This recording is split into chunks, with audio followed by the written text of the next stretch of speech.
So, with other fellow AEW wrestlers coming over to WWE, I think it's only a matter of time. And I could be wrong, I'm just speculating here. Swerve is going to make his way to WWE, and here's how I would book it. You want to talk about it? Let's go.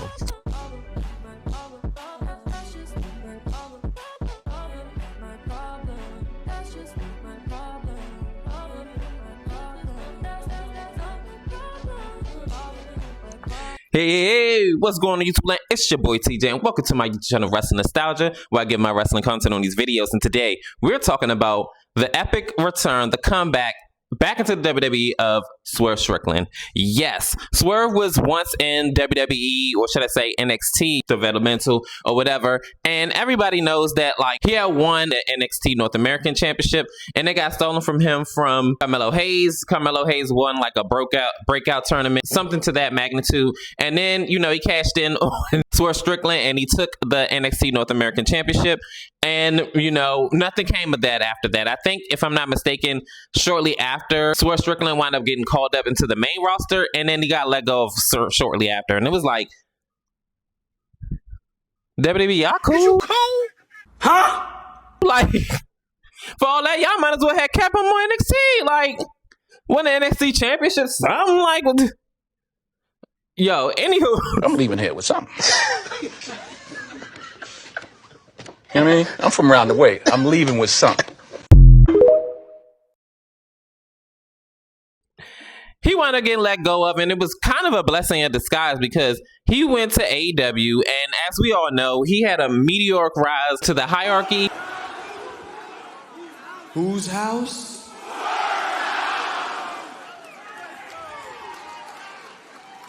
Whose house? I love you too. And he became the first ever black AEW World Champion. And it was a blessing in disguise. Like nobody, not me anyway. Let me speak for myself. I would have never thought that that was going to be his upward trajectory, like the top prize. And then it wasn't like it was undeserving. Like his rivalry with Hangman Adam Page, I think I had wound up like catching up to the tail end of their rivalry, and I didn't see the Texas Death Match or anything like that until like later on. And I'm sorry, that match was so brutal. So brutal. It was so gruesome. Oh my god, I will never watch that match again. But it definitely was like one of the most brutal matches, and that's probably why AEW, or should I say Tony Khan, put the world title on him, because maybe he was over. And then that whole thing with him and Hangman and Page, it just put him into a whole nother stratosphere. And I was intrigued in his storyline, because I'm like, what, he gonna be the first black world champion? Okay, cool. Like, what I'm saying, had me so. They ended up actually having him be the world champion, I think the next month or the month after or something like that. And I was so happy for him. I think he wanted that dynasty, and I was like, okay, cool. Y'all already knew what was going on. But anywho, that's just a little history lesson or whatever, because now we're about to get into the fantasy booking of, or how I would book it if Swerve Strickland were to come back to the WWE. So this is what I would do. I would have his contract, I think it's coming up 2028, 2029. I forgot. But again, I'm going to look it up and I'm going to put it on the side so that way y'all can see. Like, because normally with AEW, they have 5-year deals, 3-year deals. And I guess, like, depending on how important you are, you could do like a year or a couple of months or a day or whatever. I mean, WWE did it like a long time ago with Jeff Jarrett. That's a conversation for another day. To talk about the heist of the century, like, what, $250,000? Baby. I'm surprised Vince even let him in the Hall of Fame. But anywho, y'all can look that up. But anyway, if I were to book Swerve Strickland back into WWE, I would have him make his return, epic return, at the Royal Rumble. Yes, I would have him at the Royal Rumble, and I would have him have a good showing. And hold on, because I know y'all going to be like, oh, he going to lose. I mean, do they ever win the first Royal Rumble? Like, this is exactly how I would book it, right? I would have him at number 16 or whatever. That's a good spot. Eliminate like some noteworthy names, some heavy hitters and some, up and comings maybe. And I would have him in the bottom 4. I would have Swerve Strickland, Trick Williams, Carmelo Hayes, and Montez Ford. This will be the first time ever that 4 black men are at the bottom 4 of the Royal Rumble. I would have like a good showing. Of course, automatically pairing off is going to be Trick Williams and Carmelo Hayes. They're going to have the whole Trick Melo gang, and they're going to gain up on Swerve Strickland and Montez Ford. Montez Ford, of course, is going to go over the top rope, and then he's going to be eliminated. So now they're going to double team on Swerve. You know what I'm saying? Like, it's getting beat up, beat down. They're just beating him up, and they're just doing their thing. And then this is when Trick Williams, he wind up trying to help out Carmelo because he's getting beat up after a while, like after Swerve gets his win back and everything like that. And this is when Trick Williams wound up trying to eliminate Swerve Strickland, but Swerve Strickland wound up like throwing him over the top rope. And as he is like in the like midst of like trying to get his breath, like not even shortly after, just bam, Carmelo Hayes just throws him over. And your Royal Rumble winner is Carmelo Hayes, the first in over 20 years that actually no, in this time like 30, because 2030 or 2029, whatever the year is going to be, he's going to be the first black person in almost 30 years because The Rock was the last Royal Rumble winner. So this is what I'm going to do. Swerve Strickland is going to be outside the ring and like, again, or whatever. Remember, I told you, this is going to be the second opportunity that Carmelo Hayes have took from underneath him. And in this timeline, because I know that right now Carmelo Hayes is a face, but I mean, we're talking about 3, maybe 4 years later. Carmelo Hayes honestly works better as a heel, but I love his face work though. That I do love his face work, but this is what I would do. I would have Strickland on Raw, and I would have Carmelo Hayes still on SmackDown. At the main event, I would have Cody Rhodes versus Carmelo Hayes for the WWE Undisputed Championship. Of course, Carmelo Hayes goes over. He wins the WWE Undisputed Championship. And in the meantime, between time, depending on if Randy Orton is still around, Randy Orton would be Swerve Strickland's WrestleMania opponent, and he gets a big win clean. Throughout the year, he is mixing it up with like a lot of the guys in the locker room. He's having a bunch of noteworthy feuds, like no people to sneeze at. Like, real talk, like have heavy hitters, former world champions, like maybe the Celtic Warrior Sheamus, other noteworthy names. I would have him win the Intercontinental Championship. Maybe have his ender be Powerhouse Hobbs, being as though that he is rumored to be in WWE now or signed the deal.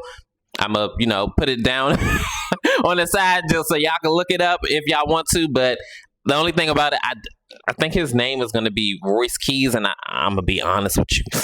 That's not really a good wrestling name, but we're not talking about that. Let's move on. So I would have him be like a 6-month run Intercontinental Champion. That's just to, give him something to do. Have him lose the title to Powerhouse Hobbs. Powerhouse Hobbs looks dominant, you know what I'm saying, and everything like that. Meantime, in between time, I would have Carmelo Hayes and Swerve, throwing shots at each other. Carmelo could say that, oh, Melo don't miss, and I definitely didn't miss at the Royal Rumble. I had to do what I had to do. So whoever had to step on, former friends, allies, whoever, I had to do what I had to do. And then Swerve can say, hey, I ain't gonna make no excuses, but this is twice.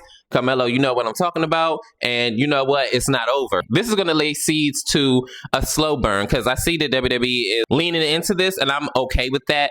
And I'm okay with them like keeping a distance just to save an all-black WrestleMania main event. Yes, y'all knew what I was going with this. So down the line into these like inter-promotional PLE events, like Saturday Night's Main Event and everything like that, they could cross paths and they could, talk their little ish to each other or whatever. Survivor Series is going on. We could go ahead and do the whole champion versus champion and then the traditional Survivor Series matchup. I do not like War Games. I hope by this time in 2028 or 9 or whatever year it's going to be by the time that Swerve, contract runs out, if he goes back to WWE, they get rid of that. Like, please, I don't like War Games. Like, I will keep saying that to the high heavens. I do not like that because it's booked the same. It's not unpredictable. It's booked the very same. It is lackluster. I never was a fan of that anyway. The match format is too long. And can we leave the whole 5-match format back into last year? Like, I don't like that. Like, come on, put some more matches. 6 matches, 7. 8 at best, meaning like the most. At best, 8. Like, come on, don't nobody want to keep seeing these ads, man. Look, I understand it's a business. Y'all need to pay some bills, all that stuff. Y'all in debt, whatever. I don't care. But anywho, the Soul Team Captain Survivor would be Swerve Strickland. Let's say he beats Trick Williams.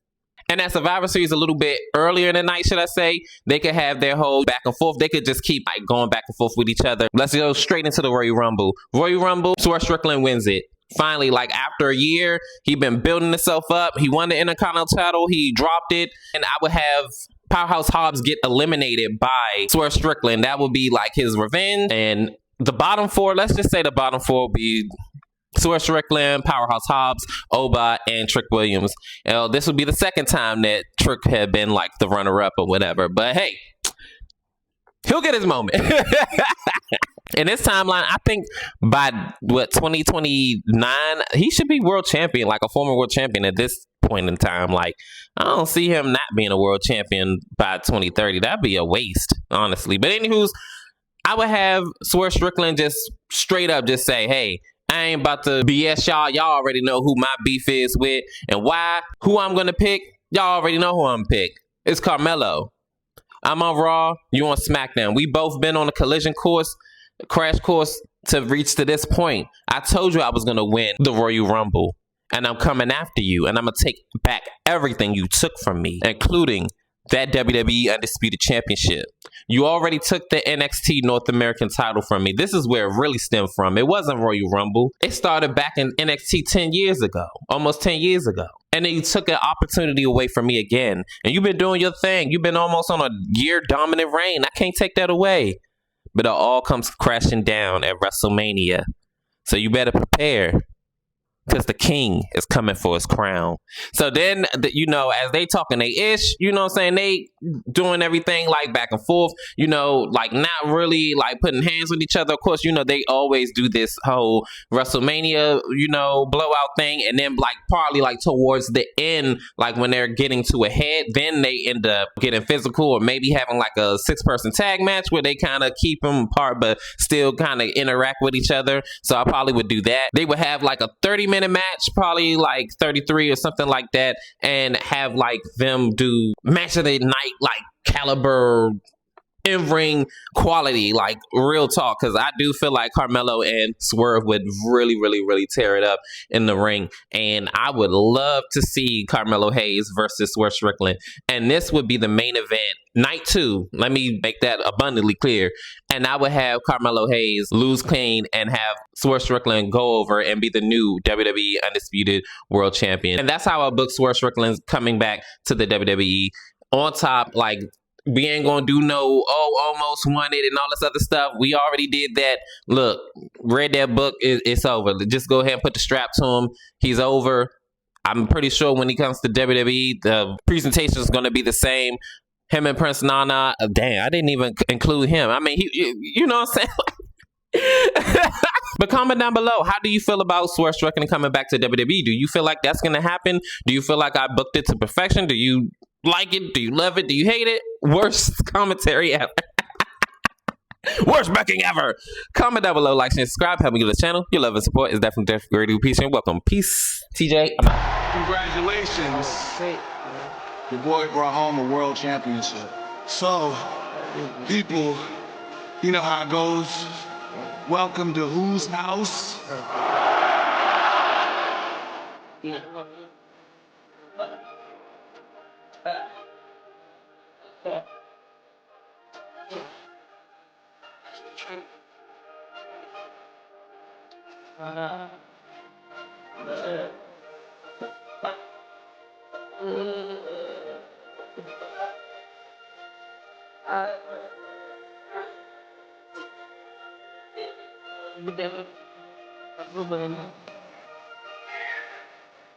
What?